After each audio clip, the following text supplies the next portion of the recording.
Hilarious. God damn. Good for you, man. What was that, 26 and a half? 26 and a half questions. PghZombie got 26 and a half questions correct of deal one.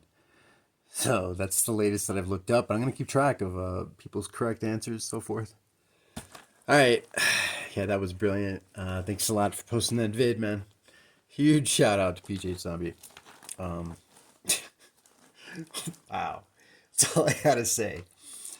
I'll have a link below for your reference in the details, but it's fucking brilliant. OG Longbox 4, take 2. All right, what are we talking here? It's box number 3. That's right, box number 4. As you can see, I already opened up the box. I went through, wanted to be as informative as possible. Look up little information I can throw. I'm showing off the issues here. I rebagged some stuff when I was packing to move out here from Cleveland. It's like 3 years ago. I'm out here in Denver, unfortunately. Just reiterating some info, just to intro each of these OG long boxes. These are my original boxes from the 80s. The original boxes. Copper age boxes. So yeah, I rebagged and boarded some comics actually for the first time from the 80s in 2005. And a bunch of comics that I like, keys that I thought were important or enjoyed reading or stuff I thought was rare. I rebagged and boarded and put in these short boxes.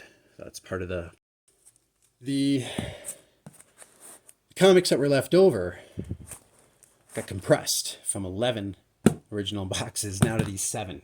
Just wanted to say thanks a lot for visiting. Thanks for coming along the ride here. Box number 4 for your viewing pleasure. Iron Man number 212. So we're talking November 1986. Tales of Suspense number 39 is the first appearance of Iron Man out of March 1963. And Iron Man, it ran for 332 issues. September 1996 is the last issue. This one is November 1986, 25th anniversary. It's a lot going on. 85, 86 with the big 2. Crisis on Infinite Earths had ended the previous year, I believe. Something like that. You gotta look that up in a minute. This is an MD Bright cover with Joe Rubinstein inks. Danny Fingeroth is scripting these Iron Man comics up until the next few issues. So yeah, Iron Man number 1, May 1968. Gene Colan cover. Art, Archie Goodwin story. First issue of Iron Man. This is Iron Man number 212. Some anniversary issue. Iron Man number 213, December 1986. Bob Layton cover. Javier Saltera is doing the interiors to this Danny Fingeroth story. Yo, 242. January 1987. Covers and interiors are by Tom Morgan. So Danny Fingeroth is finishing off his Iron Man run, and as of issue 215, David Michelinie is writing. That's right, MD Bright with Bob Layton inks, cover and interiors. So yeah, that David Michelinie script with Bob Layton plot starts here. Issue 216, March 1987, covers and interiors by MD Bright. Yeah, David Michelinie, kicking ass with these Iron Man stories. They were really fun. I mean, nothing super like that stands out. I remember him testing his new armor and the new technology in it. That's Marvel Universe had come out. And then the update to Marvel Universe from 1983, the update to that was like 85, 86.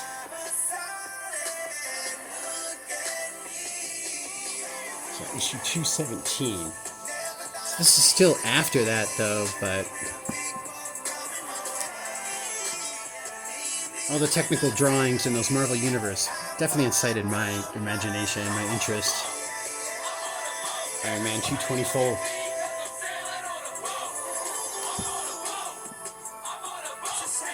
So now 229, Shattered in Siberia, Titanium Man and the Crimson Dynamo.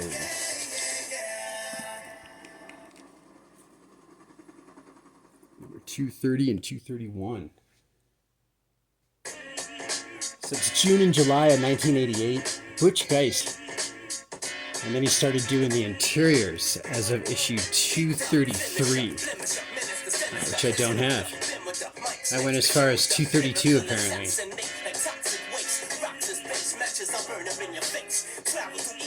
231, Which Guy's cover. 232, some Barry Windsor Smith goodness. He's doing the cover, the art. He plotted it. David Michelini's still doing the script. It's out of July 1988. Alright, so now we got some Iron Man annuals. Annual number 7.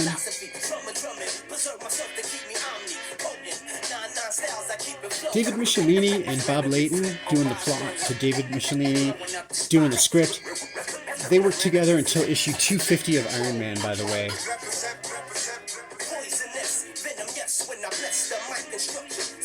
1984.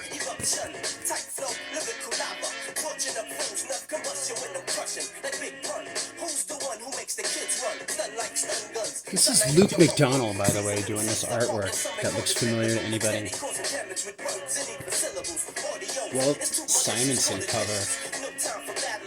I didn't really favor Walt Simonson for sci-fi, that style. Thought he was great with Thor, fantasy, I don't know, anything but like sci-fi. It just didn't jive with me. Just starring X Factor. Jack of Hearts, issue 104. January 1984 for that monthly limited series written by Bill Mantlo. Cover and interiors by George Freeman. And he did the pencils and the inks.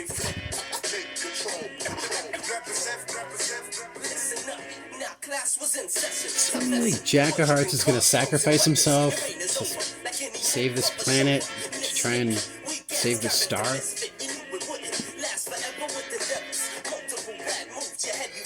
Yeah, John Byrne's only Jungle Action cover. Sweet.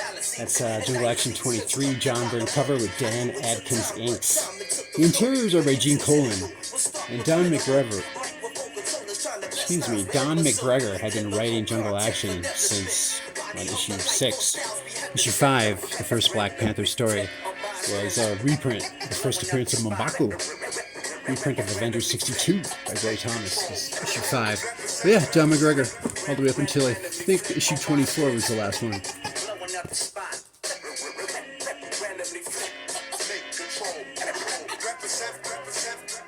So here we go. Same month as Iron Man 212 and all these 25th anniversaries from November of 86. You now have this Justice. Justice ran for 32 issues. Peter David finished it off. Jerry Conway had written some issues before him, but this was really just like kind of anticlimactic, disappointing for something that they were building up. It felt like a payoff as a fan for Marvel, like you were getting in on something new, right? Yeah. It was not really new ideas, but like one hand was offensive, his right hand, his left hand, he could build shields. Turns out he was like from another dimension, I think.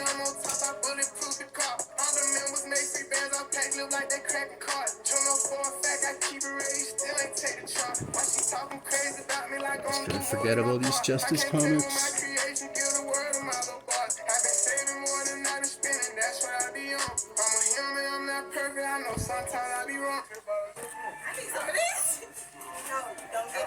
Yeah, this style was like totally passe by like the mid-late 80s. The mullet, the trench coat and all that. People were rocking trench coats like mid-late 80s. But that whole like uber mullet deal this guy's got going, nah. Maybe like neo-punk from the early 80s, but not by the middle, late, no. Oh yeah. This is League of America. Issue number 181. So August 1980. Ross Andrew did that cover. Dick Giordano inks, Jerry Conway script.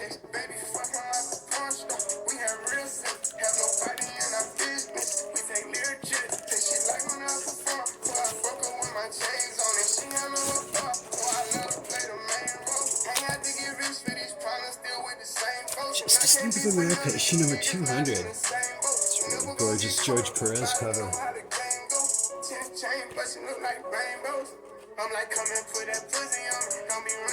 Yeah, George Perez art and inks on that cover from March 1982. Jerry Conway did the stories though. It's like an anthology of stories, that issue, with art by like Jim Aparo, Dick Giordano, Gil Kane, Carmen Infantino, Brian Boland, Joe Kubert.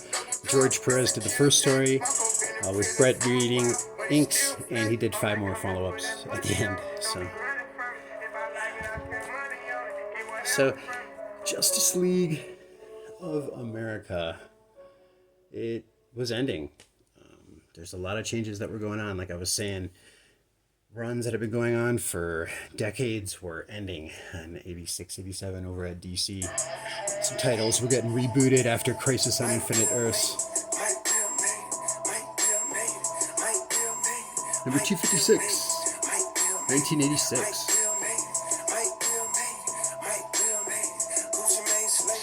J.M. DeMatteis stories here. So in the previous issue, Vibe was killed. This is issue 259, Luke McDonald cover out of February 1987. 260? Last issue 261, 75 cents, May 1987. Yeah, people have become numb to these words that were really new to us in the mid-80s. I mean, the comic shops were booming by like 82, 83. People, like, you know, we were collecting, we were reading, we were enjoying the art and stories. We weren't worrying about things like Pump and Dump, you know, Spec Bubble, first issue, first appearance. The term tie-in was fucking whack, right?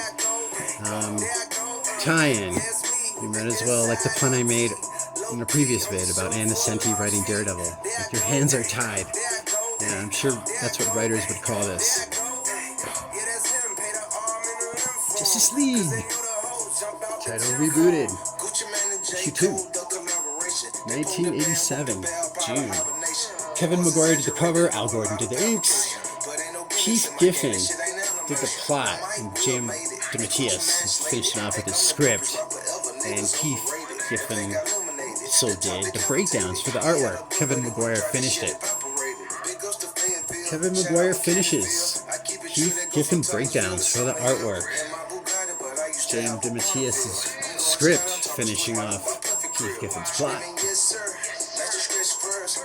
Kevin Maguire covers. Al Gordon inks though are kicking ass for real. Except issue, I think it's 1 and 6. Terry Austin inked those covers.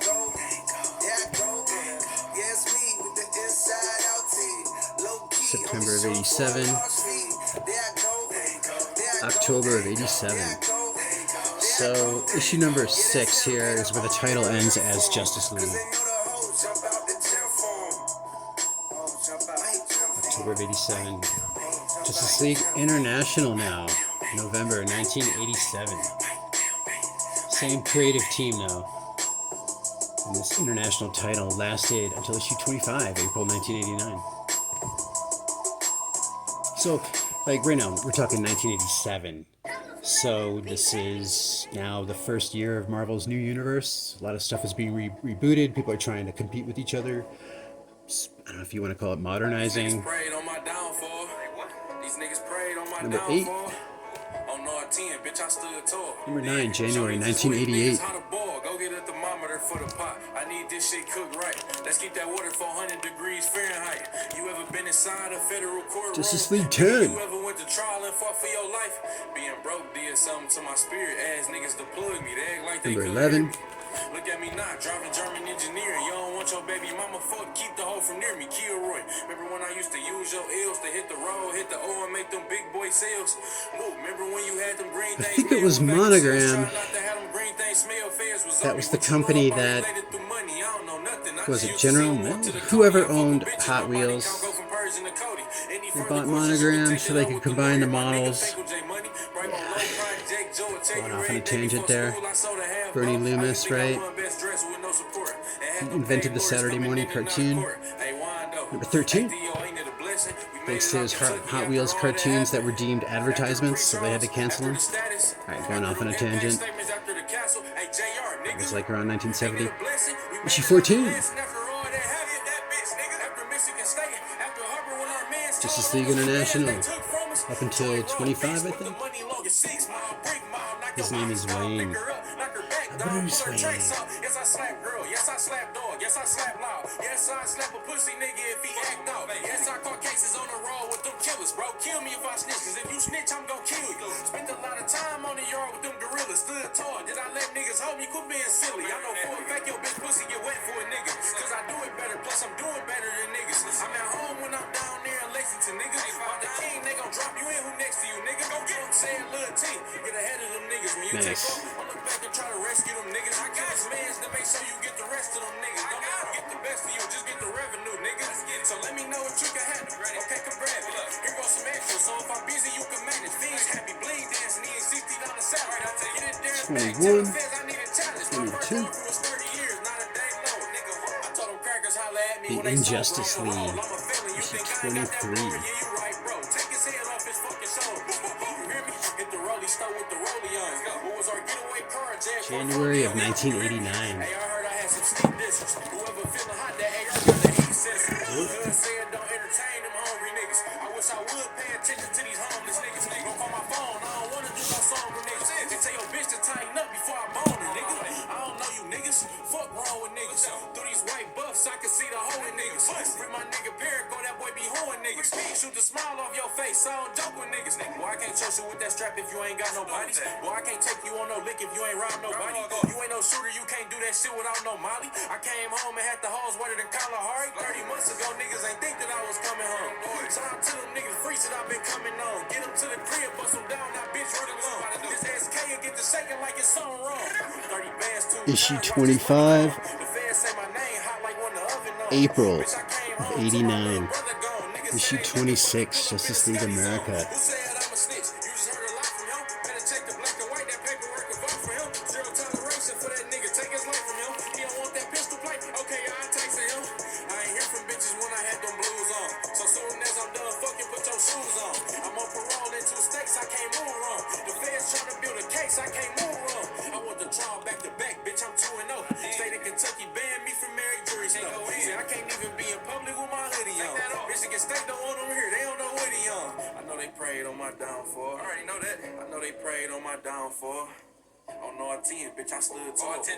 It's from 1987, this first annual.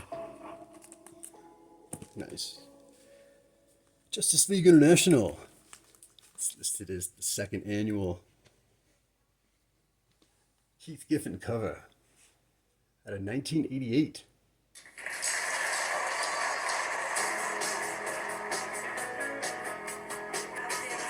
Out of 1988.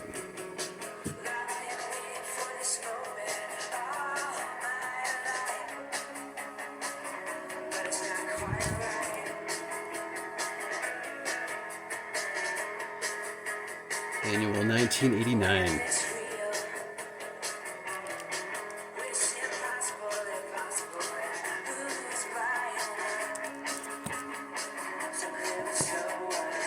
Yeah.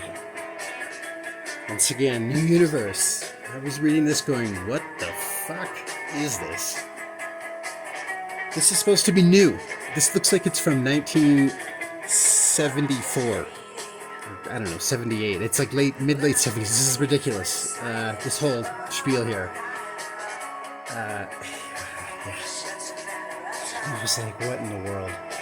This ran for 12 issues. Tom DeFalco kicked it off with the first 5 issues, starting in November 1986. Yeah, sports comics, nothing wrong with that. It's just not this one.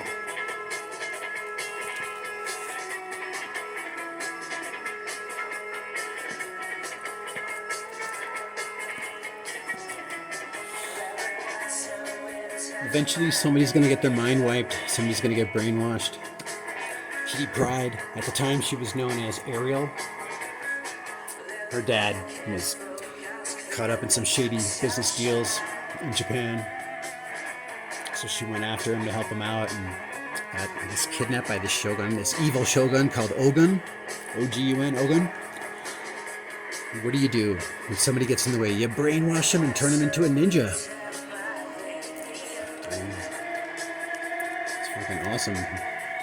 It's like they wanted to amp her up or make her interesting, so not a bad idea. It's by Chris Claremont. Art is Al Milgrom, which I gotta say, way to go, Al. Sometimes I think that they were overworking you, giving you too many titles, but this one, it definitely nailed it. Issue 4, Wolverine finds out James McDonald Hudson is dead. Depowered Storm appears.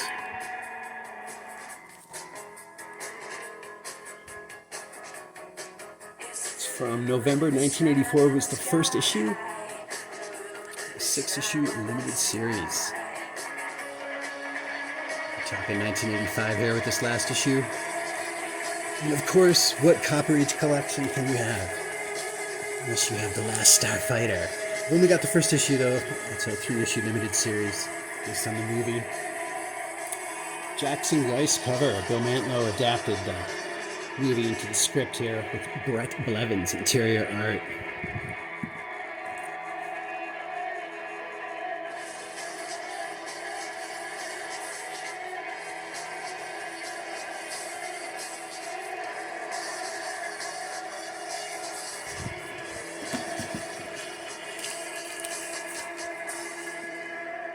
Spirit of Krypton. So these covers are by John Byrne with inks by Walt Simonson. Following up another big change from, I think, like 86, 87 was the Man of Steel, John Byrne's rebooting of Superman. So a year after that. This is December 88, January of 89 cover date.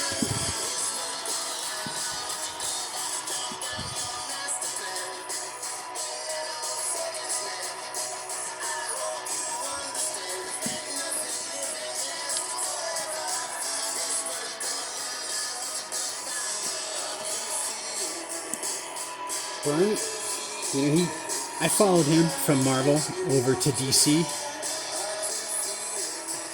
It's like the first talent I was really paying attention to, following. Fun sci-fi stories. Solid artwork. Beyond that, I mean, for me, it was great. He's an above average artist, consistent quality, fun stories, great characterization moments. Yeah, John Byrne. Legends. November 1986 is the first issue. So, right, New Universe starts this year. Marvel's 25th anniversary. John Byrne's doing the pencil and inks. John Ostrander and Len Wein are writing Legends. Shazam inadvertently kills Macro Man in this first issue, and he decides he's not going to kill anymore. Darkseid sends Brimstone, this new creation of his, to attack Justice League.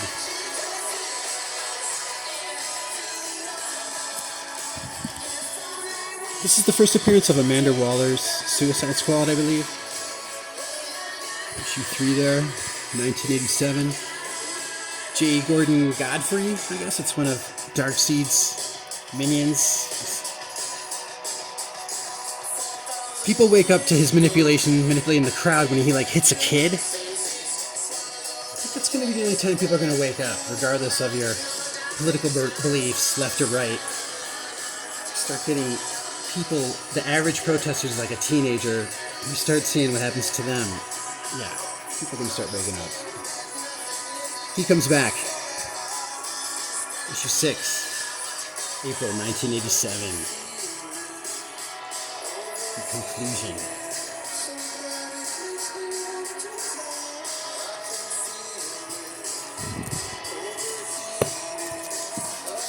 Legion of Superheroes. On the left, that's issue 266. August 1980, Dick Giordano pencils and inks that cover on the left, Jerry Conway story. But on the right, it's Paul Levitz. Legion of Superheroes ran for a total of 313 issues, and this is February 1982. Pat Broderick doing the pencils.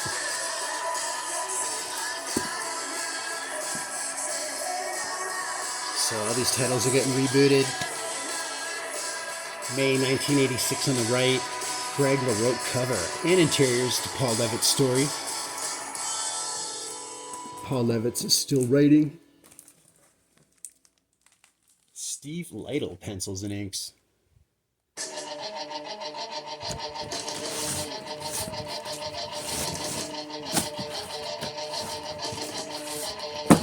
Y'all like Machine Man?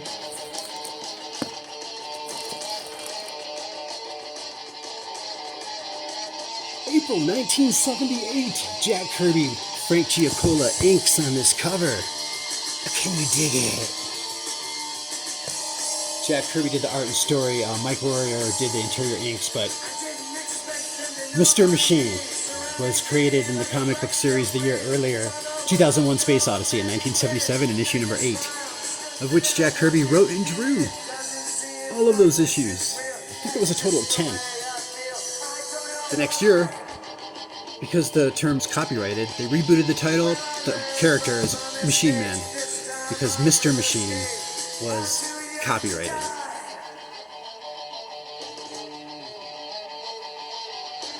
Machine Man ran for a total of 19 issues. Steve Ditko did the interiors for issues 10 through 19 after Jack Kirby. Pretty dope. Marv Wolfman wrote issues 10 through 14, and Tom DeFalco finished it up. Issues 15 to 19. This is a Frank Miller cover.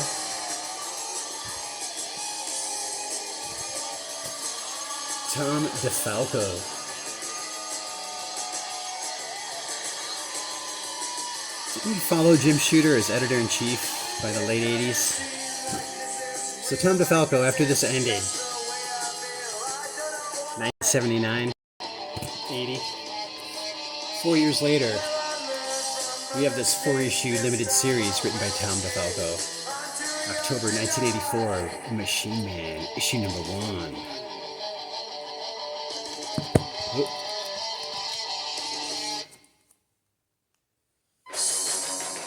Issue 2. Issue 3.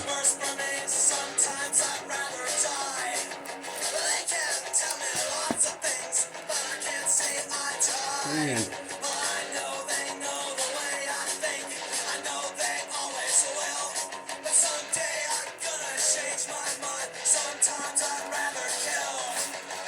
Hidden somewhere in this stack.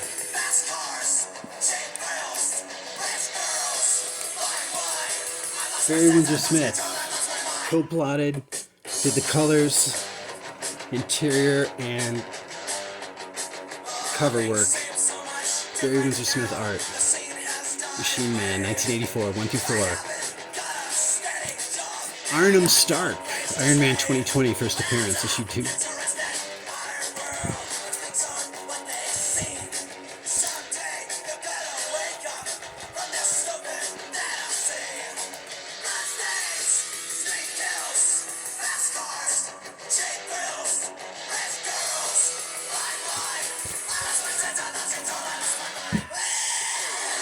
Comics Presents Anthology.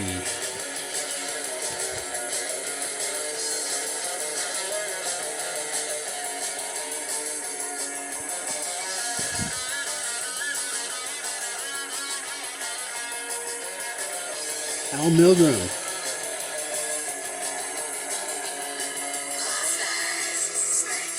There you go.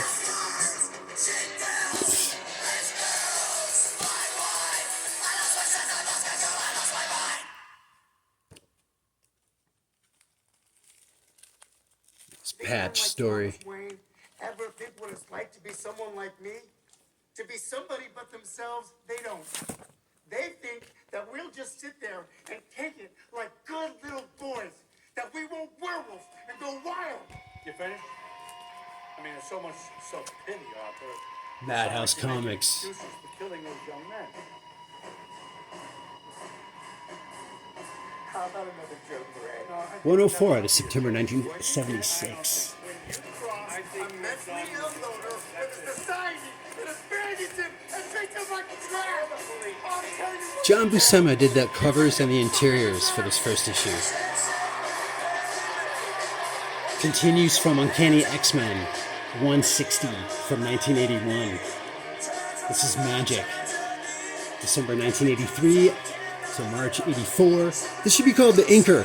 The Inker makes magic. Tom Palmer is a fucking wizard. Why do I say that? He's the only consistent artist on all these. Tom Palmer inks. Who is this? Who did this? Would you ever guess this is Ron Frenz? No, because Tom Palmer made it look like John Buscema, in my opinion. Chris Claremont wrote issues 1 through 4 here about what happened to Magic in issue 160 of Uncanny X-Men. Like, when she disappeared, she was only gone for a few hours, I think, maybe a half hour. But in Limbo World, she was there for like 7 years. Ron Frenz, issue 2 and 3. Tom Palmer inks. Belasco, the ruler of this Limbo World. Magic, number 4. Good dope cover. Brett Blevins cover. Blade now. Dark Child.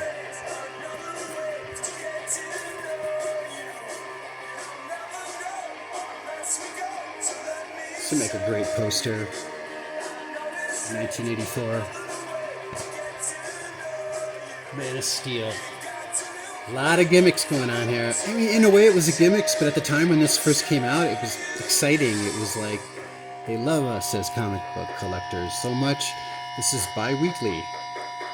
Man of Steel, number 2.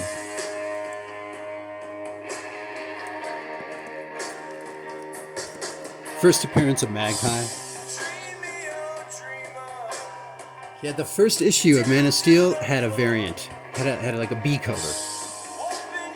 Very rare in the 80s. A lot of firsts that were going on in this era. I almost want to unfortunately say they were like really... At first it was like I said, bi-weekly. You had that 1B cover. They didn't make a big deal about it with the first issue. It was like they were treating us as collectors. That's what it felt like. They weren't trying to milk money out of us. This was this new redefinition of Superman, kind of a modernization. They just explained the aura that he had around his body, so it explained how loose-fitting clothing would be damaged. Magic would affect him. He had to hold his breath when he went out into space. Just shit like that. John Byrne.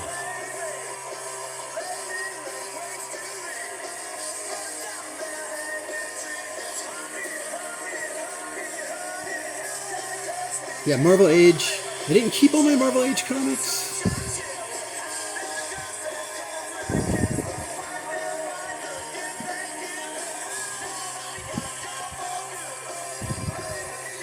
Mark Grunwald, Hawkeye story and art. John Byrne interview. Frank Miller, Mazzucchelli on Daredevil. Alright, 85. Look, he's got a star. Oh, no offense, man, whoever did this. Superman, Joe Sinnott inks. Kind of an anticlimactic for a 25th anniversary, new universe deal, whole new title, brand. This is alright.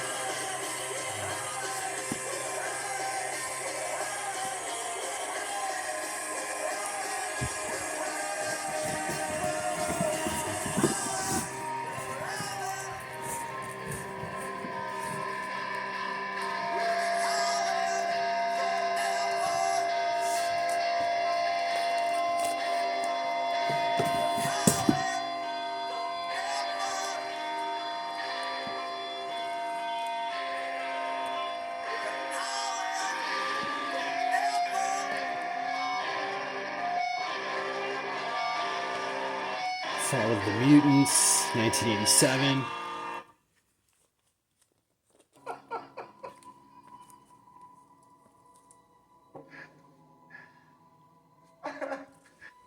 What's so funny? 5-page preview, Moon Knight. You want to tell it to me? It's John Byrne, She-Hulk. Some Mobius goodness here on the right.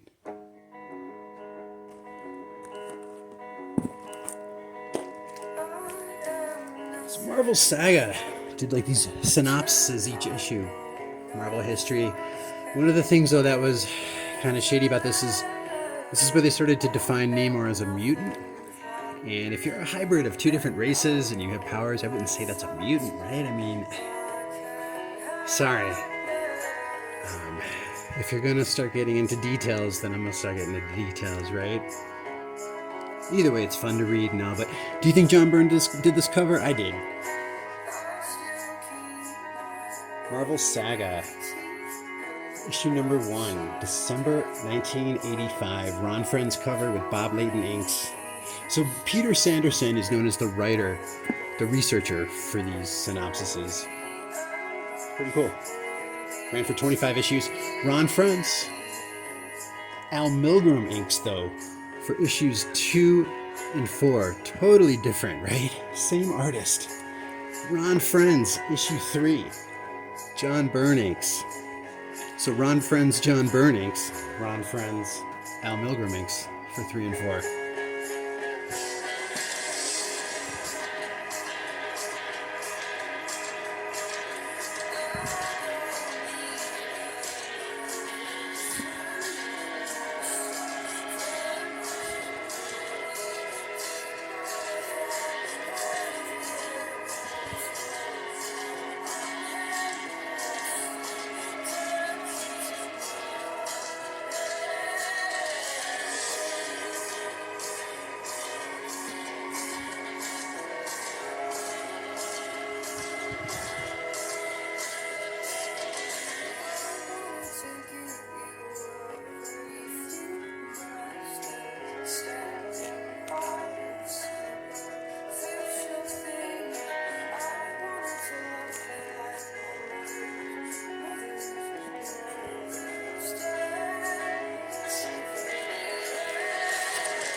First time X-Men and the Avengers meet.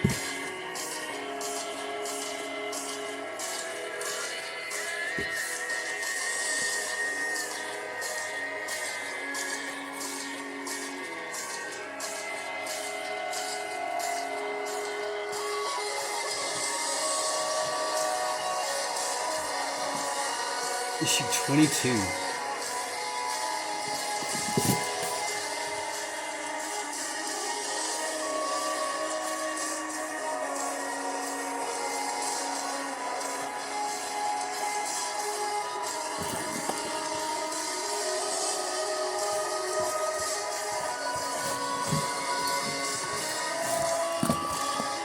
Yo, what's this? Jim Shooter, that's right.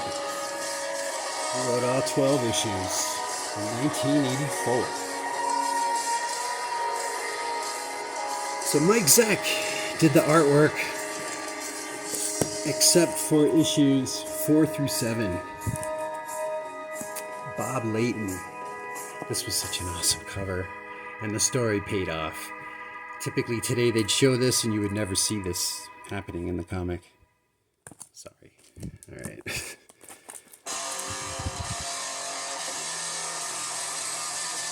So Bob Layton did the artwork on 4, 5, 6, and 7.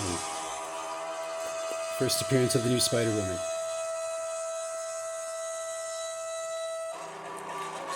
Issue 7, November 1984. Back to Mike Zeck.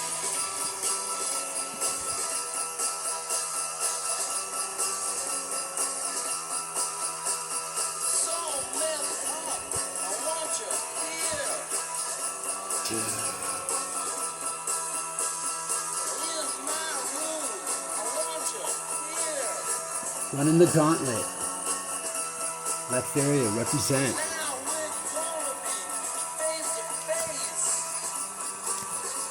The first non-event.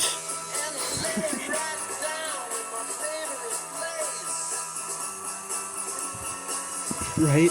This was ridiculous, this story. John Byrne did the first cover, the rest are Al Milgrom.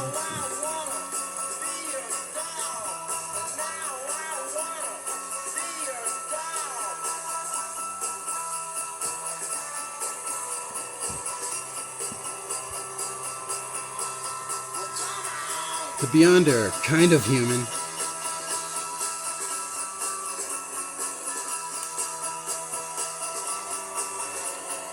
The beginning of the end right here. Unnecessary tie-ins. It's like, what is going on? To think this is like, what, 1986? 1985, for shame. Compare this with this. Jesus. Marvel double feature. So this is a reprint. The August 1976. It's a Rich Buckler cover, but the stories by Stan Lee, Jack Kirby, are from Tales of Suspense, originally from 1967. Marvel Super Action. These Marvel Super Actions were awesome. It's a reprint of Captain America, issue number 100 out of 1968. This Super Action, though, title ran for 37 issues. May 1977. Awesome cover. 30 cents, June 1980. Roy Thomas story, originally from Avengers of 59. December 1968, John Buscema. Cover and interior art, George Klein inks.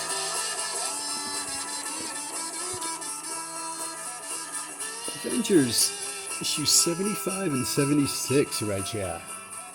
Originally out of 1970. Yeah, Quicksilver needs the help of the Avengers because this guy from Akron, Ohio, took her out of New York City, and they're like, you know, it's a great college town, Akron, but I mean, you can take the girl out the city, but you can't take the Darkhold out the girl. Marvel Superheroes featuring Incredible Hulk, number 61 and number 71. So this is September 1968. This one is from 1969 on the right. Both of them are Herb Trimpe artwork. Stan Lee did the story on the left there with the Mandarin. And that's Roy Thomas here on the right. Herb Trimpe. I'm gonna guess 1971. It's the original title. Nice cover though. Issue 87. This reprint is from March 1980, but that story, it's from Hulk 135. John Romita, Spider-Man in London. It's pretty cool.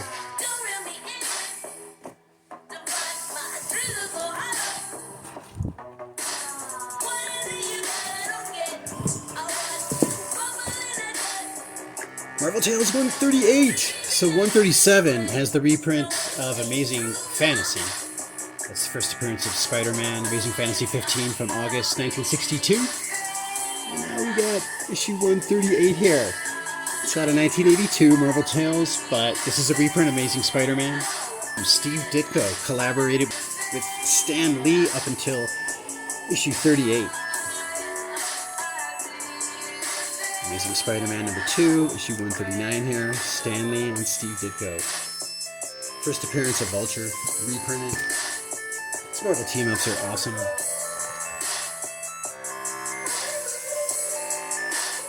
Loads of fun introducing myself to new characters with this Marvel team-ups. Number 28, Gil Kane cover. March 1976, The Dark Rider. Something like Doom needs the help of like Vision and Scarlet Witch, or they need Doom's help and Spider-Man gets involved. I don't remember. I know that this Dark Rider guy,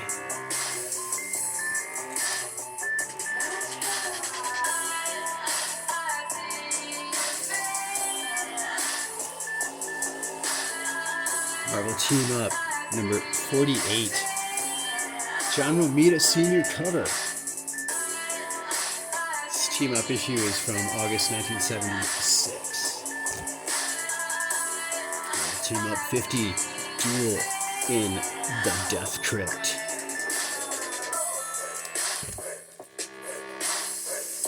It's issue 92 out of April 1980. Check that out.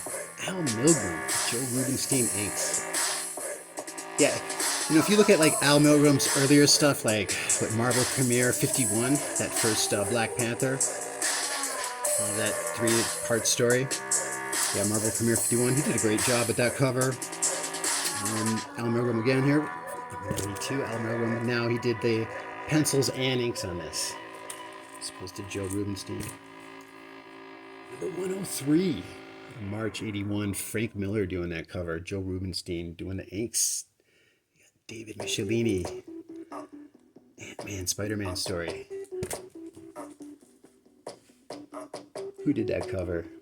Mike Zeck. Bob McLeod inks. Except Herb Trimpe wrote and drew. Issue 114. Yeah, that'd be awesome if the story was about the Electric Company Spider-Man.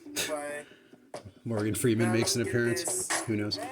Issue 128. Issue 129. Burn inks. Ed Hannigan's pencils on this cover here from 1983. John Romita Jr., Joe Rubenstein inks. J.M. DeMatteis story. Woo! Fly girl, fly girl, fly. Number 131, Paul Smith, penciled and inked. That first appearance of the White Rabbit cover there. J.M. DeMatteis story. Superfly. 132, Paul Smith cover. Paul Smith started doing covers, some of the succeeding books here. Except issue 133, check that out. Al Milgrom. But this time it's John Byrne inks. A silent sleeper, you won't hear a peep peep. The girl who once don't seem no one and two. Check that out, October 1983. Ron Friends with Al Milgrom inks. I've never really been crazy about Ron Friends. I think a lot of his work for me just depends on who's inking. Something I've discovered. Mr. Friends.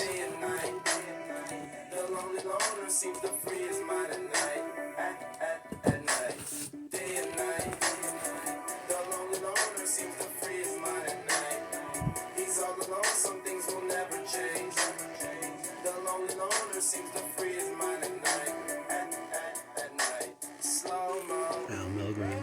When the tempo slows up and creates that new. He seems alive, though he is feeling blue. Early black suit Spider-Man appearance from May 1984. Oh yeah, that's Mr. Art Adams. Mike Mignola inks. Damn, interesting. Tom DeFalco did that story with Christopher Priest for 141 there. Bob Weissek inking Ed Hannigan. See, Ed Hannigan, I'm not into that guy either. It seems like a lot of his stuff depends on the inker. Greg LaRoque's not bad though. This is Bob Layton doing the inks though. I think it's almost like he finished it.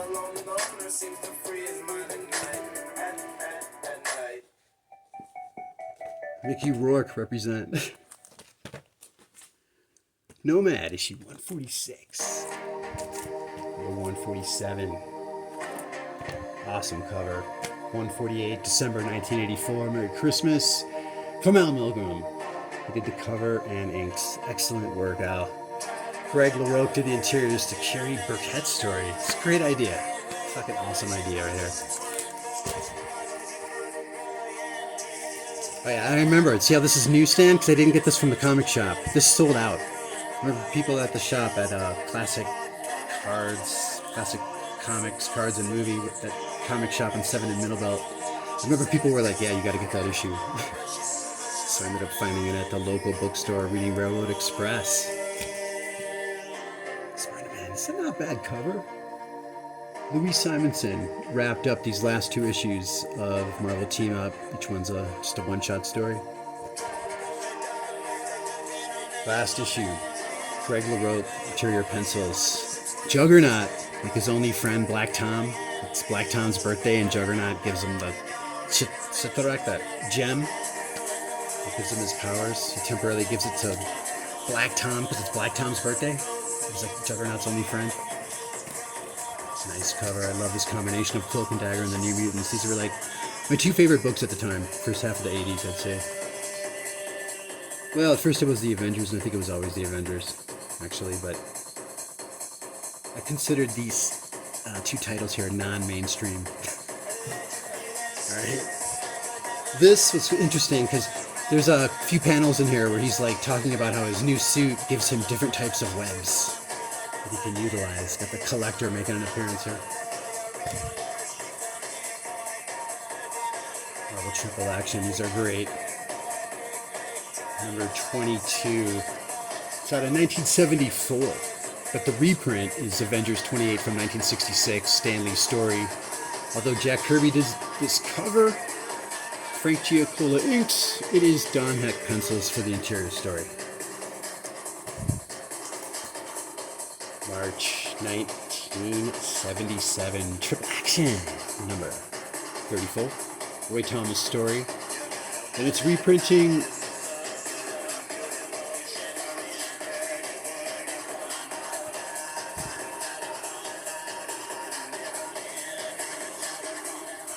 John Buscema pencils, George Russo's inks. Some people think that Mary Severin might have done some alterations with this one.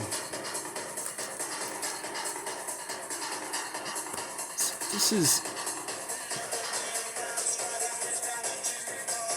John Buscema. This is also John Buscema on the right, except it's Vince Colletta inks. You know Vince Colletta, he's known for getting a bad rap for inking over Jack Kirby's artwork at DC to make Superman more bland. That I would say would be more bland. They would say more brand identity. So is in line with their licensing, so forth. And then Triple Action, number 44. Interesting with this is out of 1978, but the original issue is Avengers 52 from 1968. And it turns out that after John Buscema did this image of the Grim Reaper, David Cockrum was asked to add the background, Giant Man Wasp. This early image of Black Panther.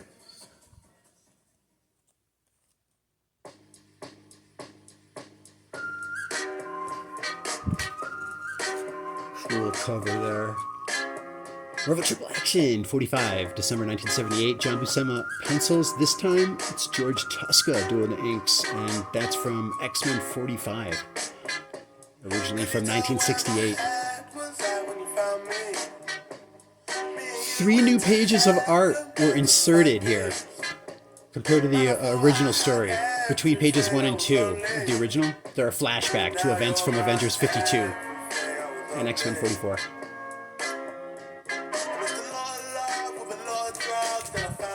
George Perez, Marvel 2-in-1, number 65, July 1980. He did the cover and the interior pencils, Gene Day inks to Mark Grunwald's story. Yeah, it's a cool cover, isn't it? Just because it's got Ghost Rider on it. October 1981. Ron Wilson did this cover. Chick Stone inks. Cool name, Chick Stone. Tom DeFalco's story.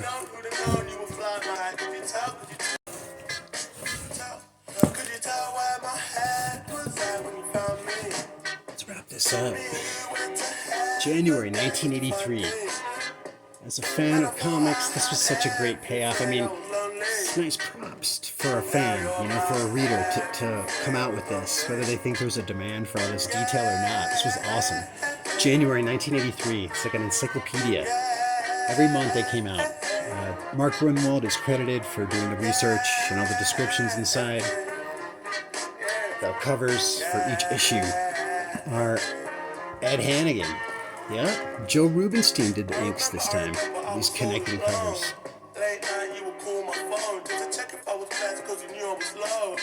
Head gone rolling off the throne. I remember we was in the This is car. March '83. Late night, made love on the grass. Put my head in the clouds, counting all my stars. In my ear said the Hey, world was ours. Put your head listen up, up. like Thank you for visiting. 'cause it gets like I got rules going on. That's right. The due date, April 28th, midnight. I have 2 deals where you can win 3 hardcovers, and I'll throw in $10 for each wheel. That's right. For each winner. Deal 1, you gotta answer like 95 questions. Whoever gets the most correct wins $10 and 3 hardcovers. Deal 2 is a speculation deal from ComicLink. Send me your spec picks. I just want the total of what you think all the auctions are going to be worth. Jack Kirby's birthday is Monday.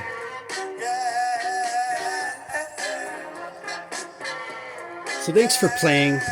2 chances to win, deal 1, deal 2. See the links down below in the details, the description. I'll probably have the links up at the end of this video.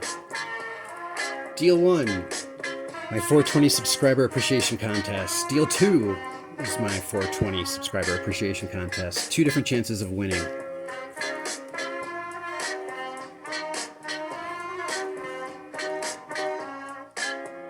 Yeah, thank you for visiting. Thank you for playing. Either way, though,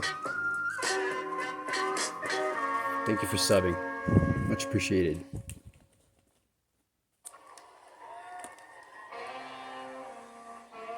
So now John Byrne finishes up Marvel Universe with issues 13, 14, and 15 as far as the covers go. Book of the Dead and Inactive.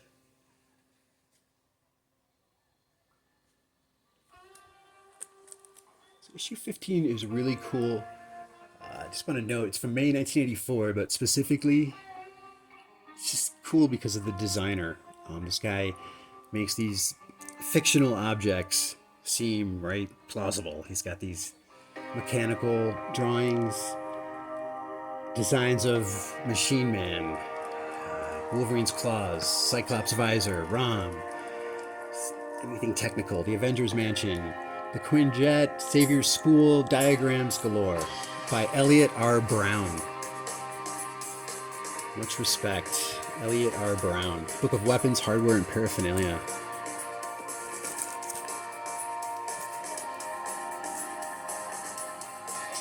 Deluxe edition. So if those Marvel Universe were 83, these are 85, 86.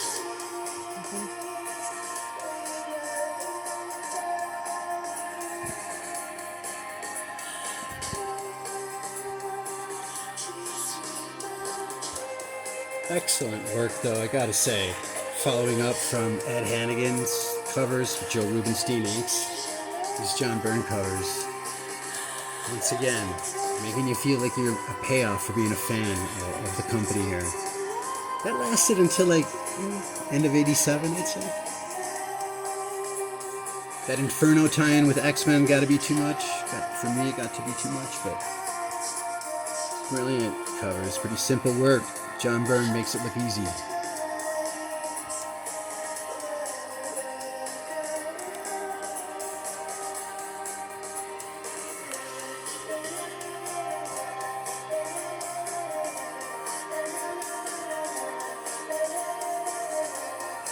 Well, Killman Owl.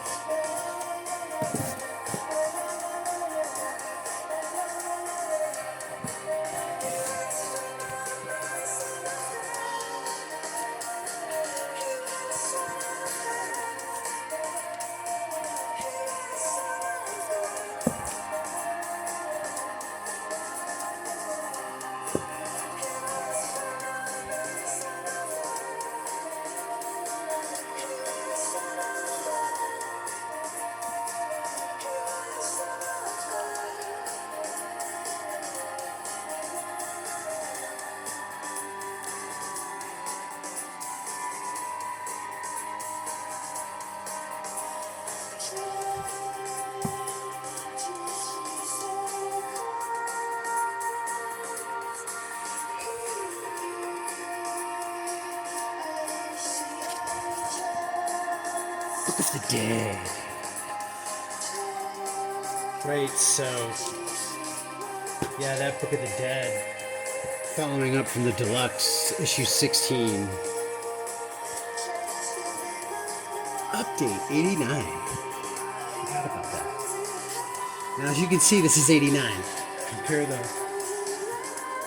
quality of some of these previous covers to what was going on, how things were changing. I don't know. For me, this ain't it. It's getting disappointing. If you're not going to give me a full 10 yards, then don't do it. Especially when you're raising the price to 150 cents.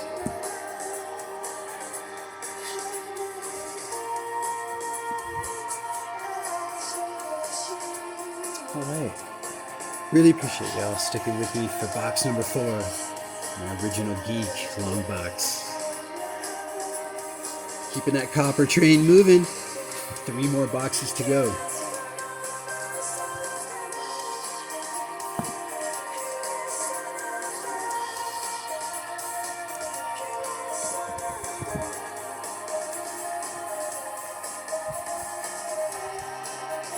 Number 1 of a 3-issue limited series. Masters of the Universe, December 1982. Let's check this out. Check this out. Talk about He-Man, right? The movie didn't come out until 1987, by the way. There was a law that was created around 1970, a regulation, because Bernie Loomis, this other guy that was working for a different company, right? I think it was General Mills. His Hot Wheels cartoon that he created, right? They got taken off the air. They were saying that it was basically a commercial, this cartoon that he had. So a law, regulation went into effect 69-70. ABC had to cancel the Hot Wheels cartoon. So, Bernie Loomis, he was known as the inventor of Saturday morning cartoons, by the way, as a result of that Hot Wheels cartoon. But by 1981, that regulation was overturned. After Reagan came into power, I think this guy Mark Fowler that was running the FCC, he and Reagan had this law passed, the Telecommunications Competition and Deregulation Act of 1981. So that whole thing about cartoons being an advertisement for kids, gone out the window now. So Ray Wagner, the CEO of Mattel, he got Mattel out of the licensing deal with CPI for the Conan movie because it was too adult oriented. After he got out of that licensing deal, right, and it was Ray Wagner that was like, yeah, movies don't sell. Movies don't sell toys. Entertainment doesn't sell toys. Well, yeah, they ended up creating their He-Man cartoon and making bank. That's a George Tuska cover, by the way. He did the cover and the interiors for these Masters of the Universe comics.